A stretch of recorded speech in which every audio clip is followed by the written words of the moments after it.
Bill Gates, co-founder of Microsoft and philanthropist. William Bill Henry Gates was born on October 28, 1955, in an upper-middle-class family in Seattle, Washington. An avid reader, Gates excelled at Lakeside School and did very well in many subjects. In the 8th grade, the Mothers Club at the school purchased a teletype terminal and a block of time on the school's computer. Gates would spend as much time as he could on the computer and wrote his first program at the age of 13, a tic-tac-toe program in basic computer language that allowed users to play against the computer. In 1973, he graduated from school with a score of 1,590 out of 1,600 on his SAT tests. During his time at school, Gates had befriended Paul Allen over their love of computers. They had built a computer program based on the Intel 8008 chip called TrafoData that monitored traffic patterns in Seattle. Although Gates had acquired a place at Harvard University to study law, he would eventually drop out in 1975 to pursue a business with Allen. Gates and Allen were inspired by an article in Popular Electronics magazine on the Altair 8800, a build-it-yourself kit microcomputer. They contacted the company who made the Altair, called Micro Instrumentation and Telemetry Systems, or MITS, who were located in Albuquerque, New Mexico, saying that they were developing a basic software program that would run the Altair computer. In reality, they didn't have an Altair to work with. The company agreed to a demonstration, so the pair worked hard on writing the program. The program worked, and Allen was hired by the company, and Gates would soon leave Harvard to join him. Gates and Allen then established Microsoft on April 4, 1975, with Gates as the CEO.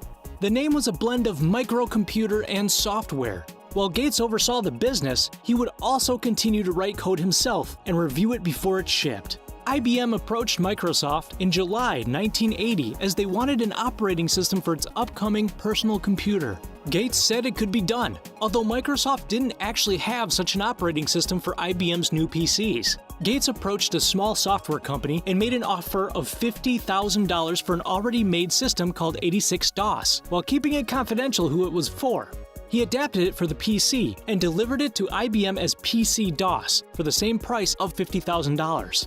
Keeping the source code, Gates required that manufacturers, including IBM, pay a licensing fee. Microsoft licensed the software to PC manufacturers as MS-DOS, making the company a major player in the industry with sales going from $7 million in 1980 to $16 million in 1981.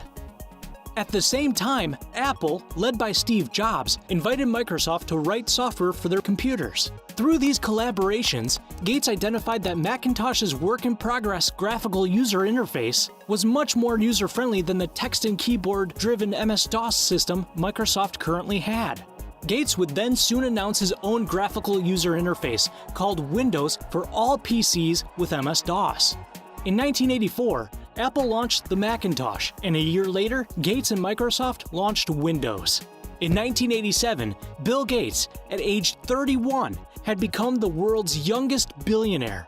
Gates continued to improve Windows and persuaded computer manufacturers to preload it on every computer it sold, and by 1993, Windows was running on almost 85% of the world's computers. This would also cause investigations into Microsoft for unfair marketing practices as a monopoly. In 1995, Gates launched the revolutionary Windows 95 and expanded into the World Wide Web after his Internet Tidal Wave memo. By 1998, Microsoft was the world's biggest company. Gates stepped down as CEO in 2000 to Steve Ballmer. Since then, Bill Gates has dedicated his life to philanthropy, funding disease prevention, combating poverty, and improving education around the world. Subscribe for more simple history videos for more influential people who changed the world. And click the notification bell button to be notified when a new video is out.